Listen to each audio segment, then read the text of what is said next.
stand please and let us open our Bible in the book of Haggai. Hindi Tagay, ano po, Haggai. Haggai. Napagitnaan siya ng halos magkatukayo, Zephaniah and Zechariah. Napagitnaan si Haggai. Medyo mahirap hanapin kasi 2 chapters lang to, napakanipis. Okay? Napagitnaan ng Zephaniah, Haggai, Zechariah, or mauuna si Zephaniah. Mauuna si Zephaniah. Zephaniah,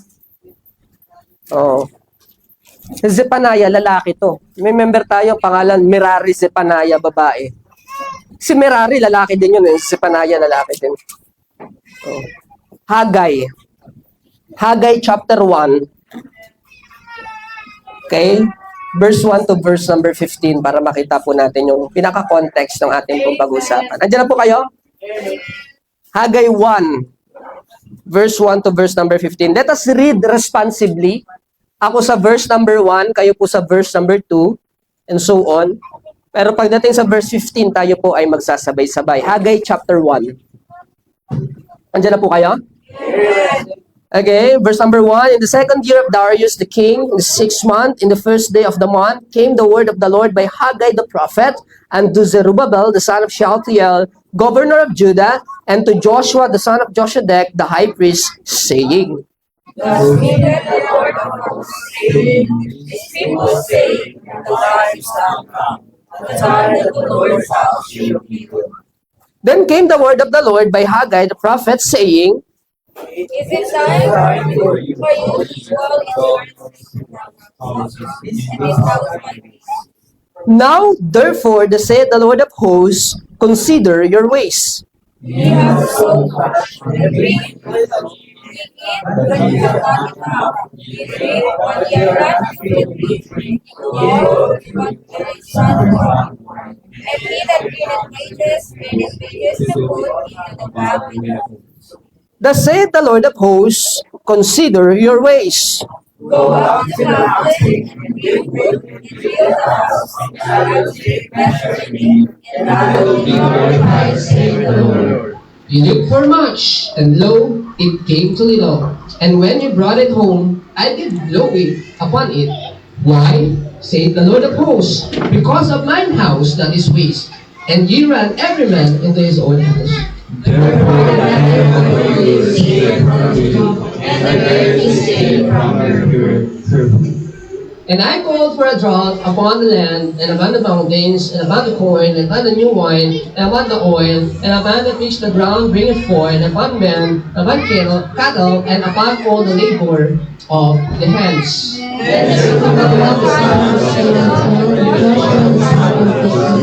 the high priest, and all the remnant of the people, obey the voice of the Lord your God, and the words of Haggai the prophet, as the Lord your God has sent him. And the people did fear the Lord. Then spake Haggai the Lord's messenger in the Lord's message unto the people, saying, I am with you, saith the Lord. And the Lord said unto the spirit of Zerubbabel the son of Shealtiel, governor of Judah, and the spirit of Joshua the son of Josedek, the high priest, and the spirit of all the remnant of the people, and they came and labored in the house of the Lord of hosts. Let's all read all together on verse number 15. Read. In the 20th day of the 6th month, in the 2nd year of Darius the king. Let's pray. Panginoon, Ama namin sa langit, maraming salamat po sa message na nakatakda po namin tanggapin sa oras po na ito. Pangunahan at gabayan niyo po kami, O Diyos, sa mensahe na amin pong mapapakinggan. At nawa po, Panginoon, kayo po ang aming maging tunay na tagapagsalita sa oras po na ito. Nawa po, Panginoon, ipaunawa po ninyo sa amin ang kahalagahan ng the Lord's work. Kahalagahan po ng gawain po ninyo, Diyos. Bigyan po namin ito ng priority. Bigyan po namin ng sapat na consideration at sapat po na panahon. O Diyos, salamat po. We are just your humble servant. We are not worthy, O God, to work for you. Pero gayon pa man, Lord, you give us the grace so that we can minister, Panginoon, sa inyo. Kaya for that, Lord, we are truly grateful. Gayon din po, Panginoon, sa mga kapatid po namin, tulad po nila Brother Elmer na nandun sa Tanay, sila Tatay Iter, Nanay Salvi, family ni Pastor James, We are praying, Lord, sa mga gawain po, Panginoon, sa oras po na ito, katagumpayan po ng ministry, at nawa po, O Diyos, pagpalain po ninyo ang bawat mga tao na maaabot ng inyo pong tinig sa pamamagitan po ng message sa oras po na ito. Salamat po. Maraming salamat. Lord, we bring back all the glory to you in Jesus' name. Amen. Yes, tayo po lahat ay makakaupo na. The title of the message, Consider Your Ways. Pagmulay-mulayan po natin ang ating pamamaraan, ang ating gawi. Let us consider our ways. The word consider, ay ibig sabihin niya, bigyan mo ng malalim na pag-iisip. Bago ka magdesisyon, timbangin mo muna ang lahat ng bagay. And dito, on chapter 1 ng Haggai, 2 times nabanggit yung consider your ways. It means that God wanted us to really understand. Nais ng Diyos na mabigyan ng diin o mabigyan ng emphasis na talagang in every decision making, let us consider our ways. So a little bit of historical background in the book of Haggai. So ang Haggai po, ito po yung panahon na kung saan bumalik na sila sa Jerusalem. Kasi you remember, mga kapatid, di ba, na sinakop sila ng iba't ibang mga nasyon. And then kinuha sila dun sa lugar, dinala sila sa Babylon, right? Dun sila, Daniel, nalala po ninyo yun? Tapos, ang Babylon, sinakop ng Persia, ng Medo-Persia. Yun si Darius. So magmula kay Nebuchadnezzar, napunta kay Darius. Yun yung transition, no, mga kapatid. Kaya sa biyaya ng Panginoon, after how many years of captivity, hinayaan silang makabalik sa Jerusalem. But the problem, nung bumalik sila sa Jerusalem, number 1, sira yung wall. Number 2, sira yung temple. So yung responsibility to build the wall, ibinigay kay Nehemiah, if you try to read the book of Nehemiah. And the task of rebuilding the temple, ibinigay kay Zerubbabel. And also kay Ezra, the task of, alam mo yon, building the people, kay Ezra naman. So, ito yung panahon na kung saan ibinalik na sila ng Diyos sa lupang ipinangako. Kaya lang, yung binalikan nilang lupang ipinangako, wasak, sira, giba. And that is why the Lord advised them to rebuild the temple. Ito na yon, ginamit ng Panginoon si Haggai as a spokesperson so that the people will be reminded to work the temple of God. Ito po yun, no, mga kapatid. Kaya nga, sabi po niya on verse number 4. Look at that, on verse number 4. Is it time for you, O ye, to dwell in your sealed houses, and this house lie in waste? So tinanong ng Diyos yung mga tao, panahon na ba para maniraan kayo sa inyong mga nagagandahang bahay? Pero ang bahay ng Diyos ay sira, ay wasak. Therefore, consider your ways. Ibig sabihin, the work of the Lord is not their priority. Hindi priority ng tao yung gawain ng Diyos. Bakit? Siguro they are busy rebuilding their own life. They are busy rebuilding their own house. They are busy rebuilding themselves. Siguro sa isip nila, mas marami pang bagay ang mas mahalaga. Ano yung church na yan? Ano yung temple na yan? Ano yung worship na yan? Marami pang bagay ang mas mahalaga. So wala sa puso ng mga tao, wala sa priority ng mga tao ang paglilingkod sa Diyos. But God reminded them, really? Is it really time for you to dwell in your own house? Nagsusumikap ka para maipatayo ang sarili mong tahanan, pero ang tahanan ng Diyos, hahayaan mong wasak? Okay, so it's a great reminder for us, mga minamahal, na as we build our life, as we build our career, as we build our study, as we build ourselves, na mga kapatid, huwag natin ipagwawalang bahala ang gawain ng ating Panginoon. Okay? In our young people, mga minamahal, pwede kang makatapos ng pag-aaral na hindi mo kalilimutan o iiwanan ng ministry. Pwede yon. Kaya sa mga naghahanap buhay, pwede kang buhayin ng Diyos na hindi mo iisang tabi ang paglilingkod mo sa Panginoon.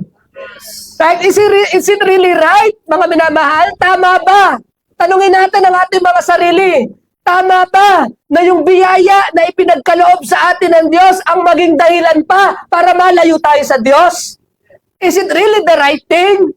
So this morning, just like Haggai said, let us consider our ways. Kaya pagmulay-mulayan po natin ang ating pong mga gawin. So for this morning, I have 3 points. Baptist ako ngayon. Bakit? Kasi 3 points lang. I have 3 points for us to consider this morning. Again, the background is building the temple, building the house. Okay? So parang ganyan din tayo. Kaya nga kanina sa devotion ko rin to kanina. Pahalagahan natin yung tahanan ng Diyos. Lagi mong isipin kung paano natin mapapaganda, mapapabuti, poprotektahan ang pangalan ng Diyos. Kaya nga last time nag-uusap kami, sabi ko, okay pala to si si Consi, no? Okay pala si Konsihal, no? Nung campaign period, si Sir Alexon, okay din pala. Bakit? Sabi ko, hindi niya naisipan na maglagay ng tarpaulin dito sa harapan natin. Alam mo yung ganon? Sabi ko, buti na lang hindi nila ginawa eh. Bakit? Tatanggalin ko rin eh. Kasi ayoko nang may ganon eh. Kaya kasi gusto natin maprotektahan yung imahe palagi ng church natin eh. Importante kasi yung tahanan ng Diyos. Last time may nagsabi sa akin, naabutan nila ako naglilinis ng church, natin. Si pastor naglilinis na naman ng church. Siyempre gusto natin laging maayos ang iglesia natin. Ano yung church building natin eh. Nais natin palaging maayos. Kung pwede nga palaging mabango. Kasi we want to respect yung Panginoon na pinaglilingkuran natin. And of course, as for me din, gusto ko nire-respeto yung binavalue ko kasi yung hard work ng mga tao. Alam ko yung lahat ng gamit natin, yung lahat ng ibinibili natin, galing yan sa tithes and offering ng mga member. So for me, I want to value your work. Okay? I want to value, alam ko, it is hard-earned money. No, last time nga, sabi ko, oy Chad, huwag kang gagamit ng mababasaging baso ha. Kasi ang kamay mo walang pag-iingat. Okay, so tanggap niya yun, yung sinabi ko sa kanya. Nakabasag na naman siya ulit. Halos, wala ako dito noon, yun yung pumunta ako sa Bethany, yung umattend ako ng graduation. Tinry nilang itago sa akin kasi alam mo lang magagalit ako eh. Hindi naman ako magagalit ng ano. Alam mo kasi na may okay lang yun na magalit si tatay sa si pastor dahil iniingatan natin yung gamit ng church. Ayoko kasi na alam mo yon na mawawalan na sila ng pagpapahalaga sa gawain at sa gamit because I value these things. Binavalue ko yon kasi I value our people. Pinapahalagahan ko yung sakripisyo nyo eh. Okay? And yun yung aral na gusto kong i-impart sa kanila, sa mga anak ko. Yun ang gusto ko. Alagaan nyo yung gamit ng church, alagaan nyo yan kasi ang pinambibili natin dyan, pera ng Diyos and tithes and offering ng mga members natin. So if we love our members, let us value yung mga bagay na naipoprovide ng Panginoon sa church na ito. Okay? And dito in the Book of Haggai, na-appreciate ko, kasi dito in the Book of Haggai, binibigyan nila ng halaga o binibigyan ng halaga ng Diyos yung templo.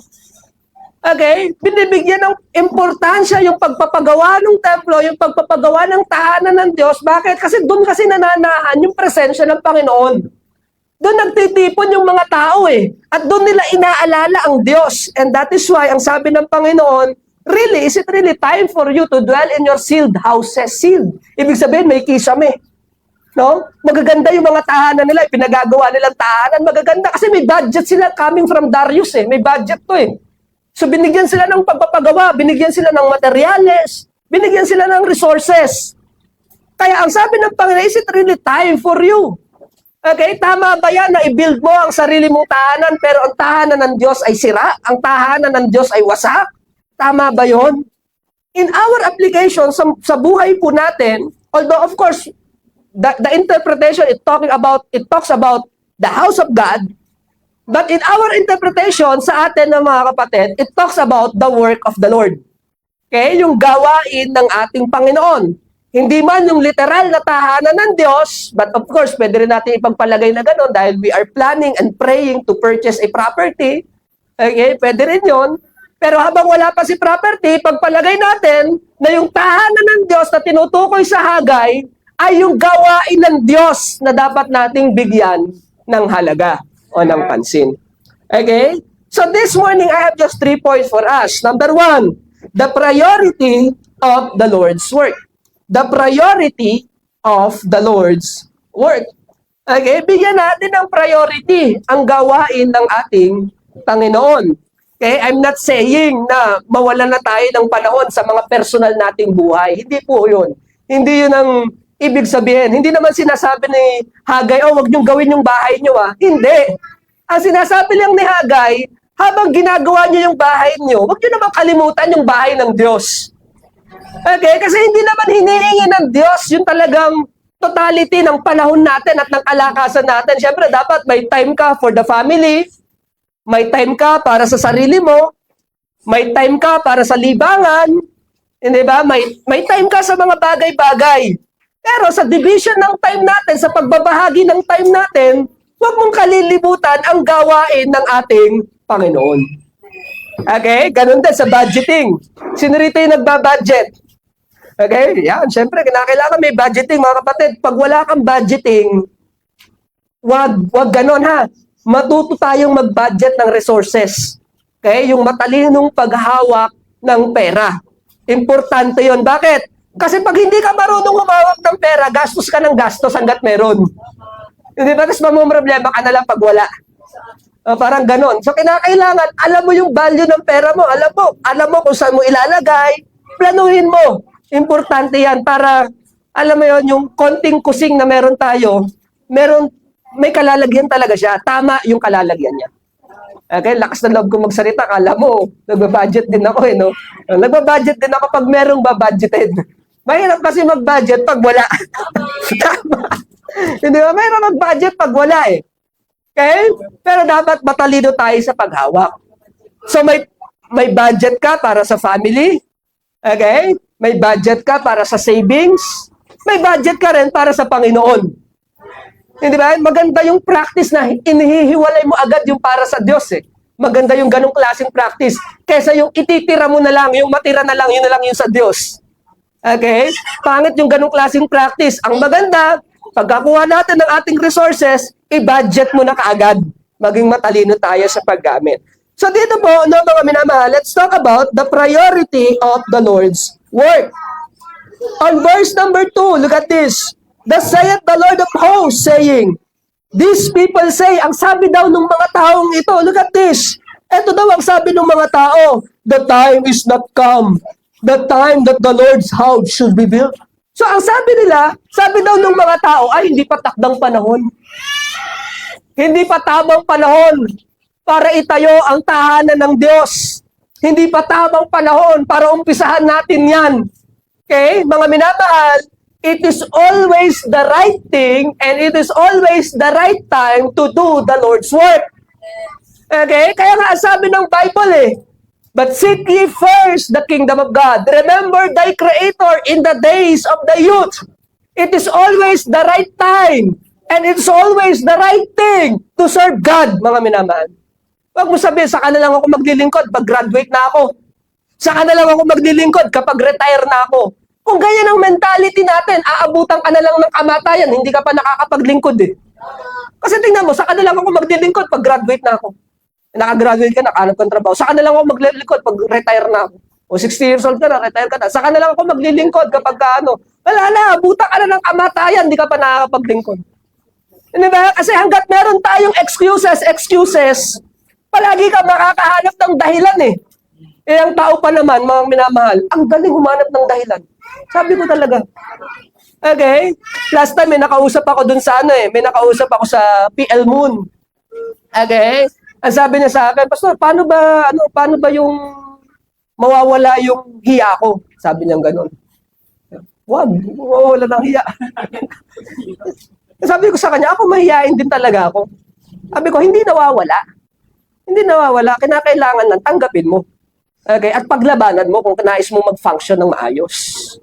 Kasi ganito ng mga kapatid, kung maghihintay ka palagi na mawala yung hindrance, hindi mawawala ang hindrance. Hindi mawawala yun. Okay? Kung maghihintay ka na mawala yung hadlang sa paglilingkod mo sa Diyos, hindi mawawala yun. Tingnan mo, pag nawala yung naunang hadlang, magkakaroon ng panibagong hadlang. Tapos pag nawala na naman yun, magkakaroon. Hindi mawawala yun eh. Kinakailangan na paglabanan mo siya. Kung talagang nais mong maglingkod sa Panginoon. Alright? So dito, sabi nila, no, the time is not come, hindi pa tamang panahon. But the Lord said otherwise. Okay? Ang sabi ng Panginoon, now is the time. Okay? Now is the time of salvation. Now is the time of service. Alright? Ganun po yun. Verse number 3. Then came the word of the Lord by Haggai the prophet. Is it time for you, O ye, to dwell in your sealed houses? And this house lie in waste? Now, therefore, saith the Lord of hosts, consider your ways. May panahon ka nga sa ibang bagay sabi ng Diyos. May panahon ka nga para gawin yung mga personal mong gawain, pero sa gawain ng Panginoon, wala kang panahon. Consider your ways. Pagmulay-mulayan natin yung ating gawi ng mga minamahal. Hindi pwedeng sa ibang bagay, pwede tayong gumawa ng paraan. Pero para sa Diyos, palaging merong dahilan. Hindi pwedeng ganun. Let us consider our ways. Okay? Hindi pwedeng kapag alam mo yung kapag sa workplace, laging may paraan para para alam mo palagi tayong naghahanap ng paraan. Hindi ba? Ganun din sa school, palaging merong paraan, palaging merong pagkagusto, palaging merong paraan. Pero pagdating sa gawain ng Diyos, hindi pwedeng palagi tayong naghahanap ng dahilan. Right? Consider your ways. Okay? Salamat tayo, may mga bago tayong soul winner. Hindi pa naman yan sila Sabi nga nila, hindi pa ako makapag-share, pastor, kasi hindi pa naman ako marunong. Pero kailan ka matututo? Kung mo susubukan. No? Kaya kahit pa paano, paunti-unti, nasusubukan nila. O sharean mo yung bata. Bakit? Kasi kahit magkamali ka, okay lang, walang pakialam yan. Ganyan ang ginawa ko Diba? Unang na-sharean ko, bata Bakit? Kasi kahit magkamali ako, okay lang. Diba? Walang problema. Napag-practicean ko pa siya. Nakapag-practice na ako, nakapag-share pa ako. Palaging mayroong paraan, mga batid. Susubukan mo lang. Yung takot mo, kailangan paglabanan niyan. Kasi kung talagang laging excuse, palaging makakahanap tayo ng excuse. The priority of the Lord's Word. Okay? The priority of the Lord's Word. Kaya nga rito na mga batid, ang sabi niya, let us evaluate our priority. I-evaluate mo kung nasan niya ba talaga ang Diyos sa listahan ng ating priorities. Maganda rin yan, hindi ka lang basta nagbabudget.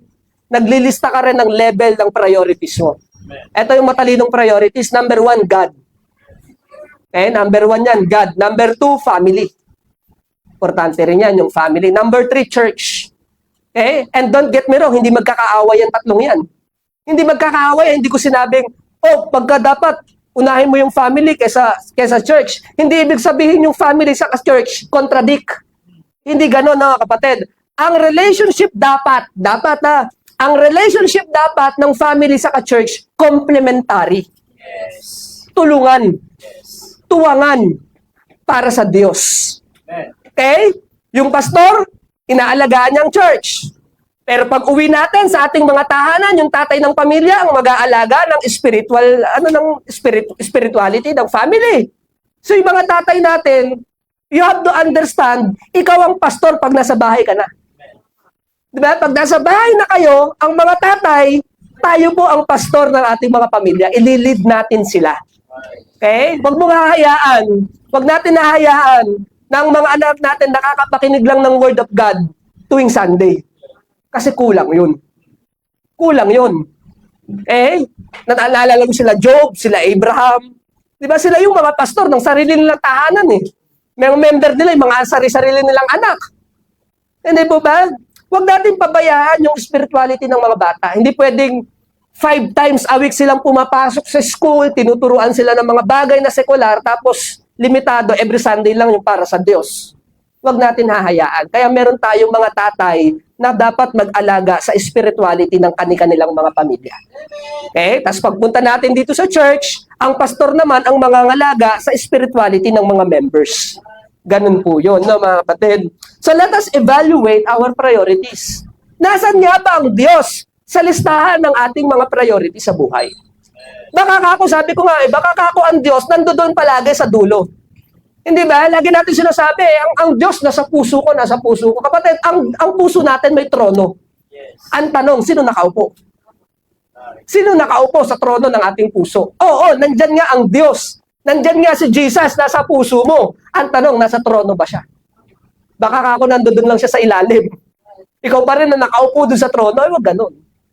Hindi po ba? Let us evaluate our priorities. Seek those things which are above the things of God. Okay? I-prioritize po natin yun.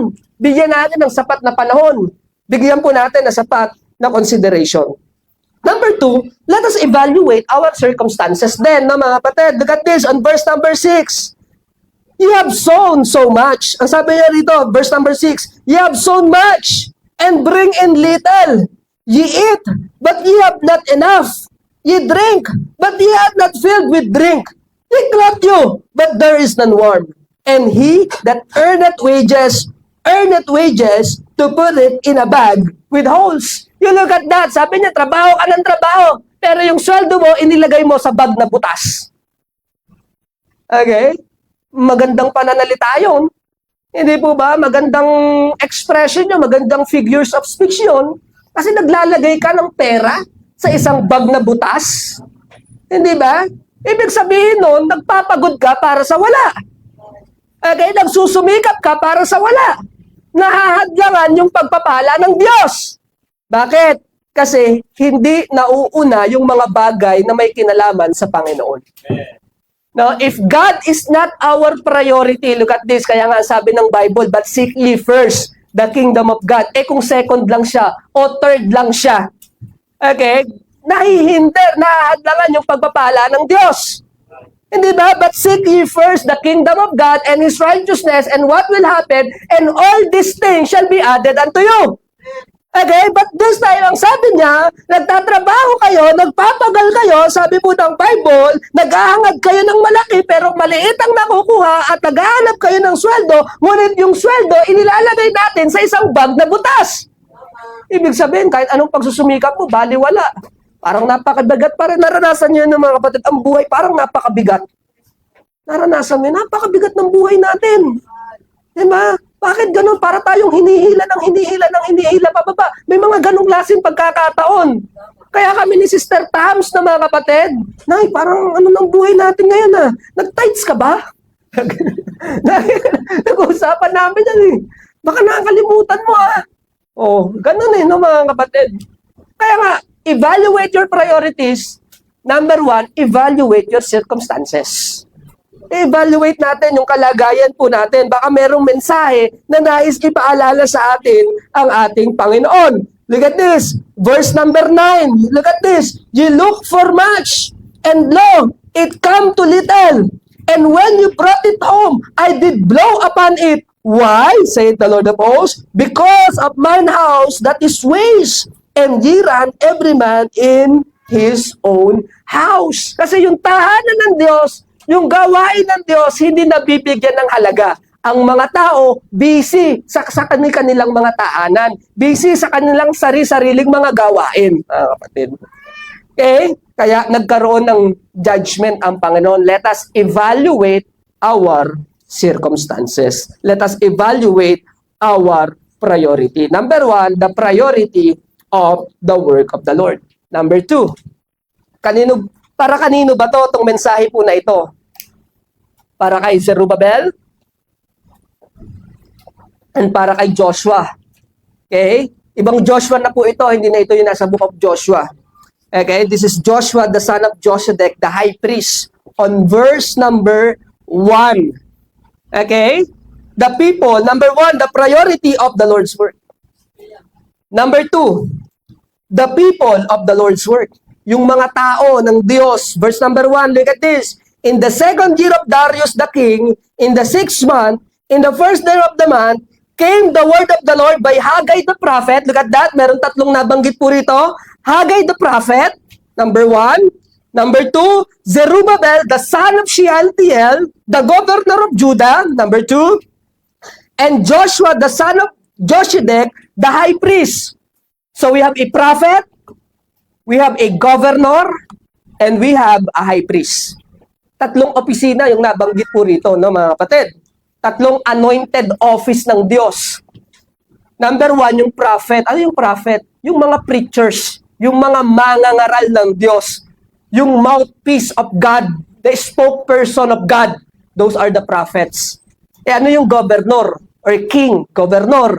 Di yung political leader, sila yung bahala sa administration ng lupa, sa administration ng bansa, the political leader. Sino naman yung high priest, yung Josedek, the high priest? Siya naman yung bahala sa spirituality ng mga tao. Alright? Ayan. Ito na lang. Yan. So, siya yung bahala sa spirituality ng mga tao. Palitan mo lang bro ng battery. Baka nalobat. Okay? Tapos palakasan to konti. Hello? Yun. Okay? So, siya yung bahala sa spirituality ng mga tao. And look at that. Very interesting yung tatlong office. Spokesperson of God, administration, spirituality. Okay? Sa New Testament, yan yung pastor eh. Hindi po ba? And yan yung tatlong office ng Old Testament, hiwa-hiwalay yan. Hiwa-hiwalay. Spokesperson of God, administration, and spirituality.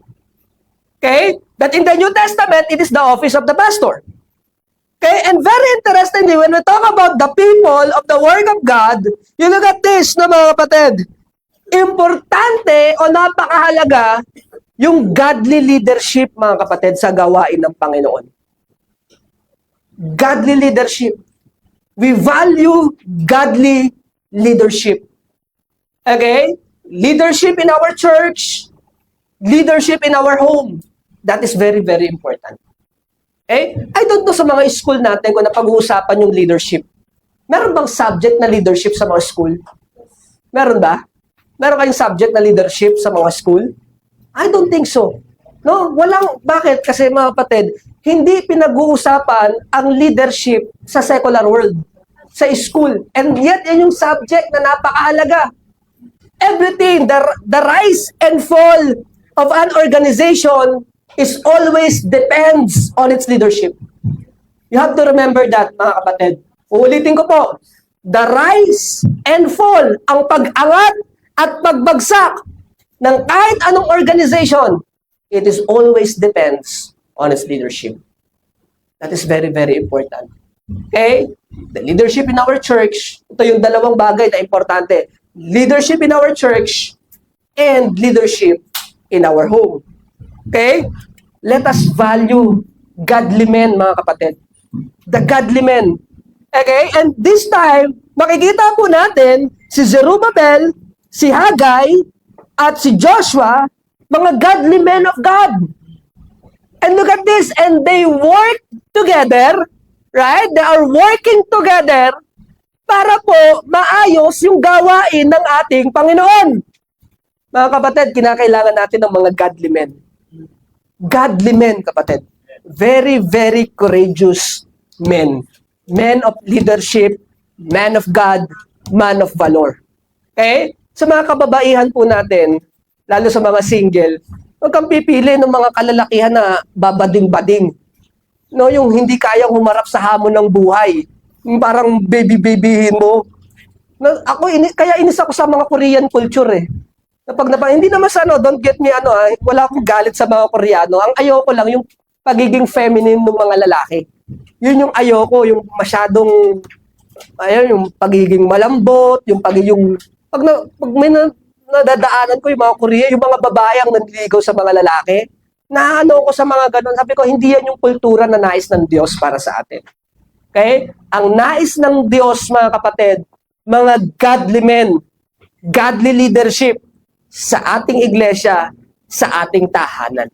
Okay? At sa ating mga kalalakihan, let us strive for godly character. Let us strive for godly character. Sikapin natin na mas lalo tayong mag-grow sa Panginoon para mapangunahan po natin lalo ang ating mga tahanan. Okay? We should be the leader of our own house, no? Ako, mga minamahal, sabi ko nga, I'm always thankful.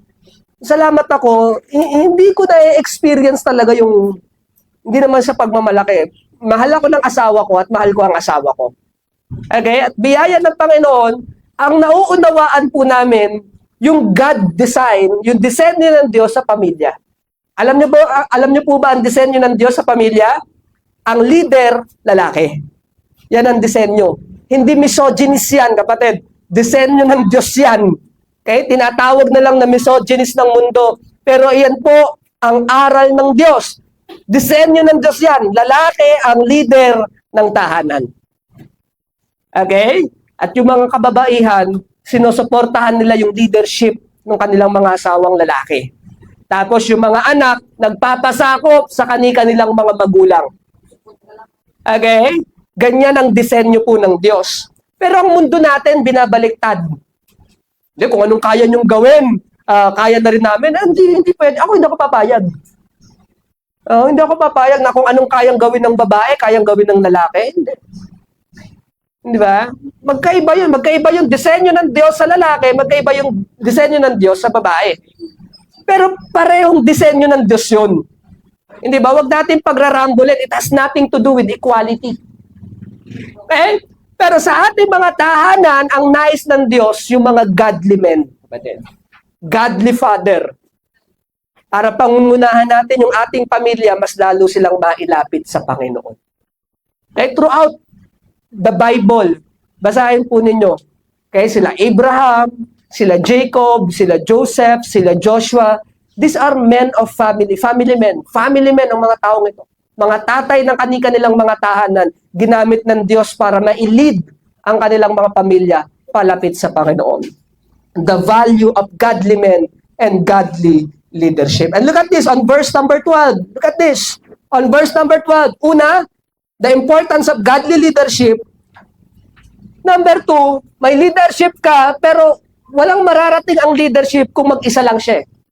Kinakailangan natin yung mga tao po ng Diyos. On verse number 12, then Zerubbabel, the son of Shealtiel, and Joshua, the son of Josedek, the high priest, with all the remnant of the people, obeyed the voice of the Lord their God, and the words of Haggai the prophet, as the Lord their God had sent him, and the people did fear before the Lord.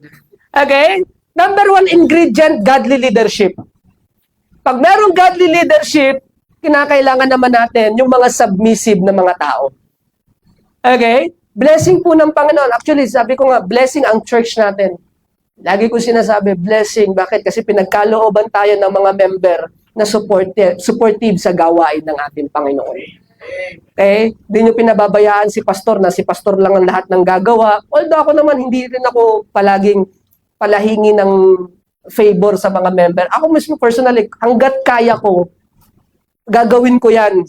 Bakit? Kasi syempre, nahihiya din naman ako magsabi sa inyo or sa ano. Hanggat kaya ko, gagawin ko yan. Pero pag hindi ko talaga kaya, and that is the time nahihingi talaga ako ng tulong sa mga kapatiran. And blessing ng Panginoon, binigyan tayo ng mga members, very, very supportive sa gawain po ng Panginoon. No? So that is why I'm very, very thankful po. Look at that. With all the remnant of the people. Pag sinabi mong remnant, latak eh. Parang ang pangit sa Tagalog. Latak. Pero yung remnant, kapatid, yun yung mga natira. Yun ang ibig sabihin nun. Bakit? Nagkaroon ng salaan eh. Hindi ba? Sinasala tayo ng Diyos eh. Kita mo sa church, hindi palaging masaya. May mga panahon, may mga problem tayo. May mga sufferings tayo. Hindi palaging maalwan sa iglesia. Bakit? Sinasala tayo ng Diyos eh. And we praise the Lord, mga minamahal, doon sa mga natitira. Bakit? Kasi may layo din ng Panginoon kung bakit ka natira eh. Gagamitin ka pa talaga ng Panginoon. Hindi po ba? With all the remnant of the people. Look at this. Obeyed the voice of the Lord, their God. Obeyed. Submission. Obedience. Obedience is the very best way to show that you believe. Eh, hindi palaging madali ang sumunod. No, kaya nga, pag sumikapan natin, mga leader ng tahanan, talaga mag-strive tayo to become the leader that God wants us to be. Kasi minsan, nahihirapan mag-submit. Halimbawa, yung ating asawang babae, mahirapan silang mag-submit kung hindi tayo leader, kung hindi tayo godly leader. Okay? Pero sa mga kababaihan naman, kung nakita mo naman, godly leader naman, striving naman, ma-encourage mo rin. Bigyan mo ng kape. Hindi ba? Pag silbihan mo naman si Mister, submission, sunod tayo. The good things happen when we follow the Lord's design, kapatid. Good things happen. Hindi lang naman all about submission yan eh. Tama? Hindi lang naman inutos ng Panginoon na mag-submit ang mga asawang babae. Inutos din ng Panginoon na magpaka-leader ang mga asawang lalaki. So it goes, alam mo, it takes two to tango. Okay? Eh, ako baka nahihirapan mag-submit yung mga babae kasi hindi naman nagpapaka-leader ang lalaki. So you have to, again, evaluate your priorities and evaluate your circumstances. Right? Okay, number 1, the priority of the Lord's work. Number 2, the people of the Lord's work. Number 3, and this would be the last, the promise for the Lord's work. Ano yung pangako ng Diyos? Alam mo mga kapatid, the work is great. The work is great. Okay? Akala natin, di ba? Minsan, yung pagiging nanay, parang, wala naman yan, nanay lang naman yan. Kapatid, try mo maiwan sa bahay. Try mo maiwan sa bahay.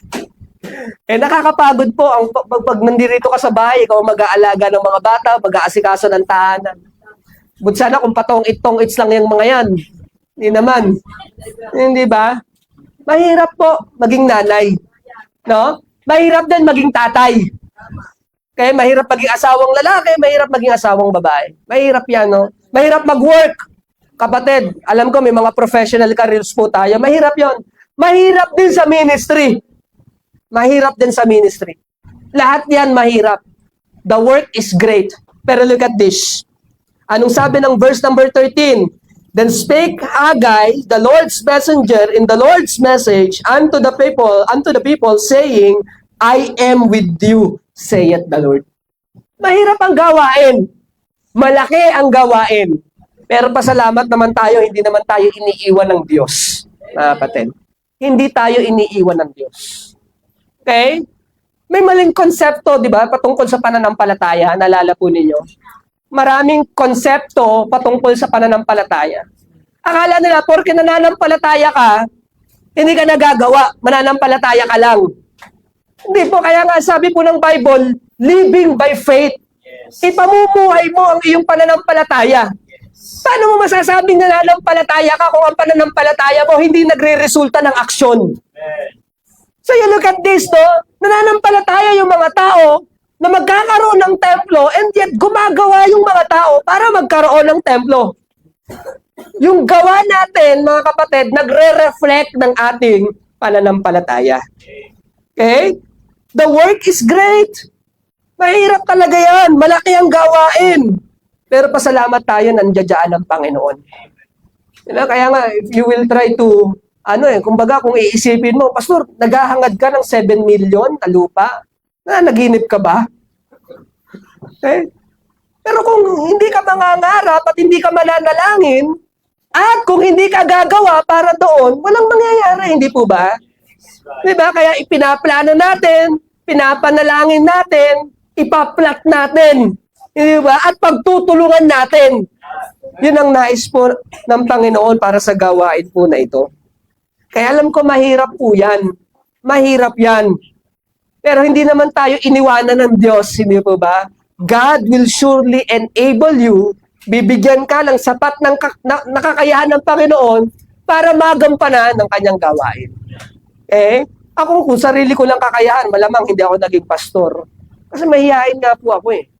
Hindi ko kailanman kinahiligan na magsalita sa unahan, alam mo yon, hindi ko na kasi mahihain talaga ako eh. Hindi lang halata. Okay? Hindi lang halata. Kahit sa soul winning, alam to ng mga nagso-soul winning na si pastor, hindi yan masyadong, kasi mahihain talaga ako, kailangan ko yung tulong ng aking asawa eh. Kasi siya yung medyo makapal. Siya yung medyo, Siya yung kumakausap ng mga tao, nag-introduce sa atin. Ako medyo mahihain ako, pero pag na-introduce na niya, okay na, pwede na ako mag-share. Okay, kinakailangan natin magtulungan eh. Hindi po ba? Kasi hindi naman lahat kayang gawin ng iisang tao. Right? Pero sa biyaya ng Panginoon, hindi naman tayo iniwanan ng Diyos na mag-isa. Ang pangako niya, sasamahan niya tayo. I-enable niya tayo, mga kapatid. Look at this. Kaya on verse number 14, encourage sila. Bakit? Kasi andyan naman ang presensya ng Panginoon eh. And the Lord stirred up the spirit of Zerubbabel, the son of Shealtiel, governor of Judah, and the spirit of Joshua, the son of Joshadek, the high priest, and the spirit of all the remnant of the people. You look at that, no? In-encourage sila ng Panginoon, and they came and did work. Right? And they came and did work in the house of the Lord of hosts, their God. Okay, so sinimulan nila yung pagtatrabaho. Sinimulan nila yung gawain. Okay, hindi sila katulad ng mga minamahal, no, na every Sunday na i-encourage tayo and yet we are doing nothing. Okay? Kapatid, kinakailangan, kapag napakinggan natin ang salita ng Panginoon, magresulta siya ng aksyon sa ating mga buhay. Okay? It proves na talagang may natutunan tayo sa salita ng Diyos. You look at that, and they came and did work. Pagtatrabahuan mo talaga. Pagsusumikapan mo talaga. Ang kaligtasan, libre po yan. Ika-clarify lang natin. Ang kaligtasan, libre. Biyaya yan ng Diyos, tatanggapin mo sa pananampalataya. Pero pag ligtas ka na, ang kaligtasan natin, magbubunga siya ng aksyon sa ating mga buhay, kapatid. And did work in the house of the Lord. Recap tayo, kapatid. Number 1, the priority of the Lord's work.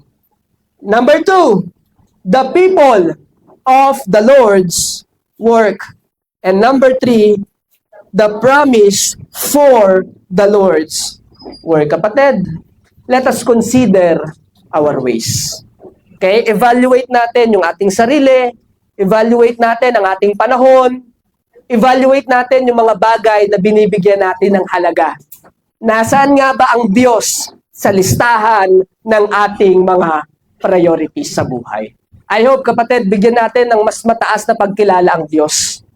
Okay? Bigyan natin siya ng mas mataas na pagkilala. Huwag mong hayaan na ang Diyos ay number 2, number 3, number 4 sa mga listahan natin ang bibigyan natin ng halaga. I-prioritize lagi natin ang relationship natin sa Panginoon. You have to prioritize that. And look at this. Kapatid, that is the first piece of the puzzle. First piece of the puzzle yan.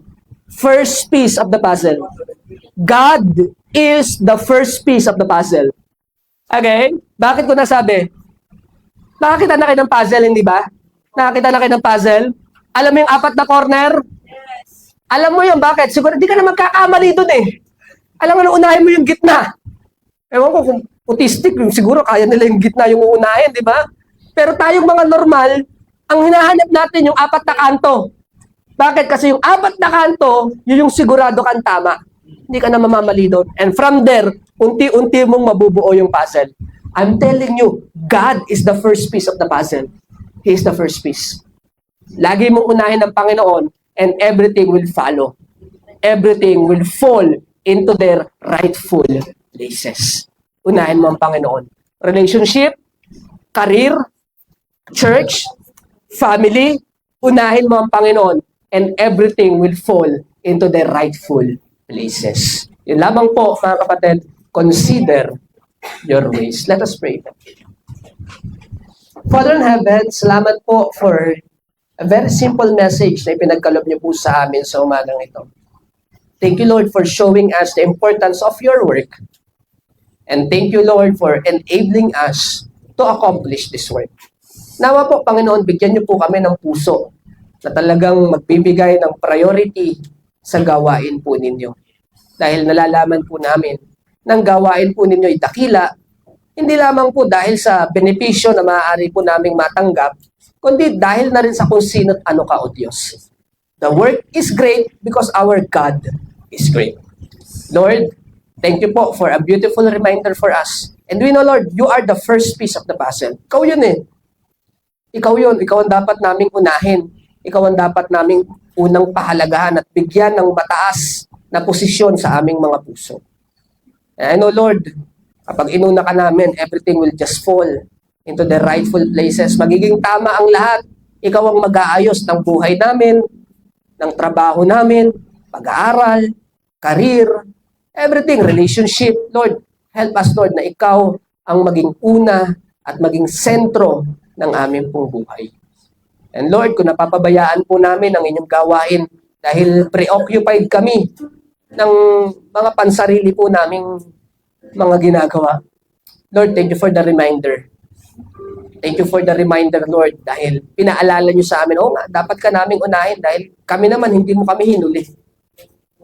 You love us so much to the point na kinakailangan magkatawang tao ng inyong anak na si Jesus upang iligtas kami. Hindi mo kami pinabayaan. Hindi tira-tira yung ibinigay mo sa amin, kundi sarili mong anak. Kaya kami, Diyos, ganyan ang prayer namin. Aba, ang naibigay namin, hindi yung tira-tirang oras lang, tira-tirang kalakasan. So, of course, yung talagang the best of our ability, the best of our resources, the best that we can ma-offer back po namin sa iyo. At then, Lord, hindi mo naman kailangan ng mga ito eh. Pero yung aming pagbibigay ng panahon, ng oras, ng aming resources, ay pagpapakita ng aming pagkilala po sa iyo. So Lord, thank you po. Thank you po for a beautiful reminder this morning. And Lord, we continue to pray sa aming pong mga members. I do not know yung talagang totality ng pinagdadaanan ng bawat isa po sa amin. Lord, mend, heal our broken heart, heal our family, our wounds, whether it is physically or emotionally, spiritually. Kayo po, Panginoon, ang magpagaling, magbigay po ng recovery sa bawat isa.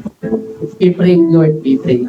Alam namin, Panginoon, ikaw yung number one na malalapitan po namin. Ikaw yung number one na matatakbuhan po namin. O, Panginoon, ibangon po ninyo kami, Panginoon, sa banig ng karamdaman, sa banig ng kalungkutan, sa banig po ng pagdurusa, sa banig ng kadiliman. Ibangon po ninyo kami, Panginoon.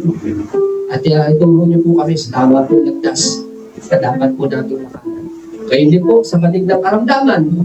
O Diyos, ibangon po ninyo kami sa banig ng katamaran. Ibangon po ninyo kami sa banig ng kahinaan. Ibangon po ninyo kami, Diyos. Lord, salamat po. Maraming maraming salamat. Ito po aking nalangin. Sa tayong pangalan ng aming Panginoon Jesus. Amen.